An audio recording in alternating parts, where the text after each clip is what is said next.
Today we're going to talk about proportional relationships. When setting up a proportion, we first need to decide which two units we are going to compare: miles to minutes, degrees to hours, etc. Then we need to write the units as a ratio. So here's our first example. You just traveled 40 miles in 30 minutes. How far will you travel in 45 minutes? So the two units being compared here are miles and minutes. Now, what are we trying to find?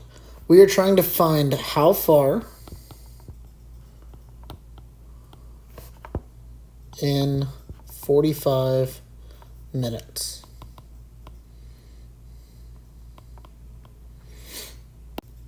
Now we need to set up a proportion using what we know and what we are missing. So we know miles needs to be on top and minutes needs to be on bottom. So let's fill in what we know. We know the first thing is 40 miles and 30 minutes. Now the other thing that we know is 45 minutes, so it needs to go on bottom with the other minutes. We're going to put a little question mark on top because that's what we are looking for. Sometimes people like to put an X instead of a question mark, so either way will work. Now we need to set up a proportion to solve. So let's set it up down here. That's pretty much rewriting.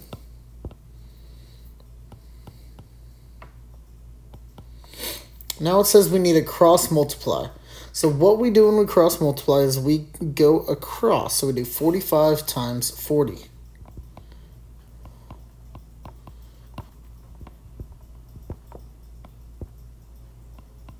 We get 1,800. I'm going to put that right up top. Then we have to divide down. So we divide down by 30. So we can do top in, bottom out. 30 goes into 1 0 times and 18 0 times. 180, that would be 6 times. That is 180. Bring down our 0. 30 goes into 0 0 times. So that means our answer is 60.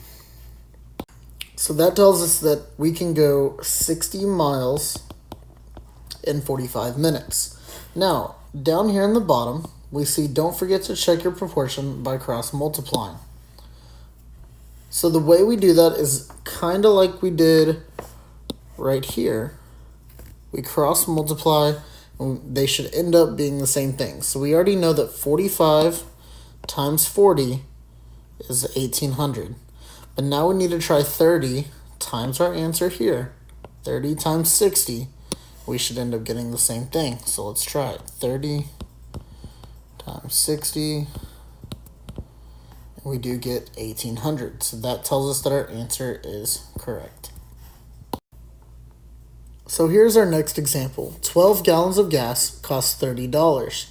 How much will it cost to get an additional 4 gallons of gas? So the two units being compared are gallons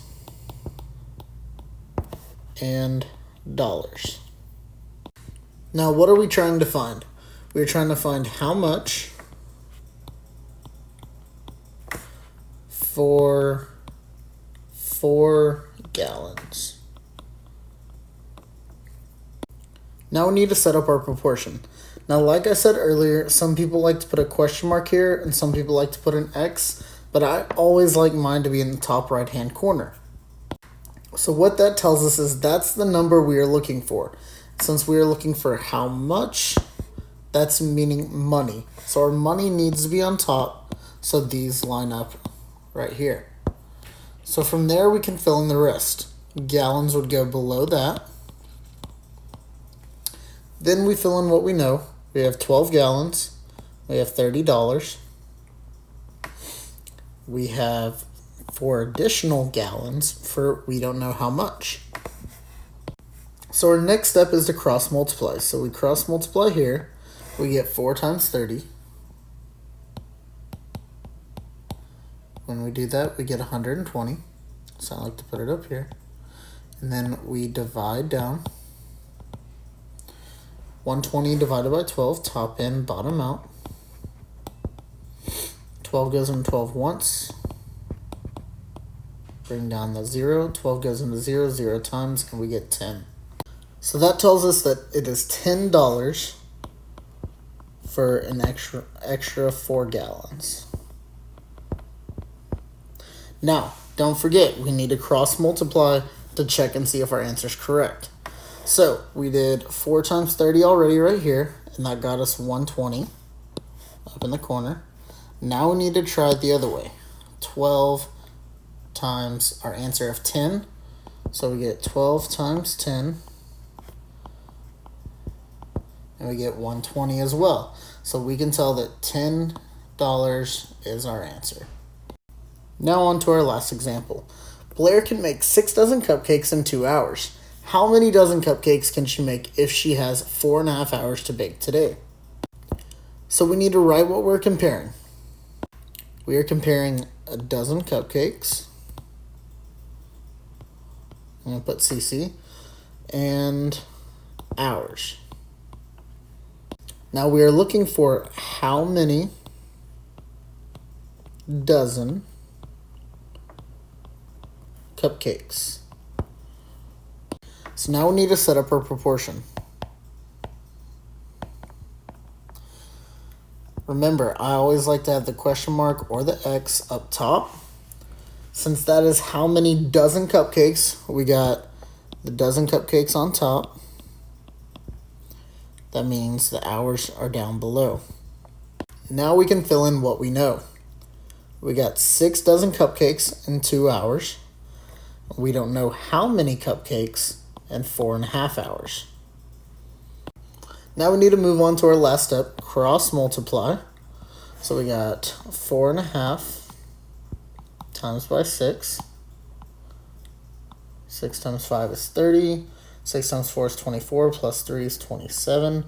We have 1 decimal, so we get 27. Then we have to divide down. So remember, top in, bottom out. 27 divided by 2. 2 goes into 2 once, that is 2. Bring down the 7. 2 goes into 7 3 times, that is 6. Get 1 left over, our decimal. 2 goes into 10 5 times, so we get 13.5. So what that tells us, in 4.5 hours, Blair can make 13.5 dozen cupcakes. But I always like to check my answer, so we already cross multiplied this way. So now we need to cross multiply this way. So we have to do 2 times 13.5. We do that. 5 times 2 is 10. Carry the 1. 2 times 3 is 6. Plus 1 is 7. 2 times 1 is 2. There's 1 decimal. We get 27. So since we got 27 here and here, that is our answer, 13.5 dozen.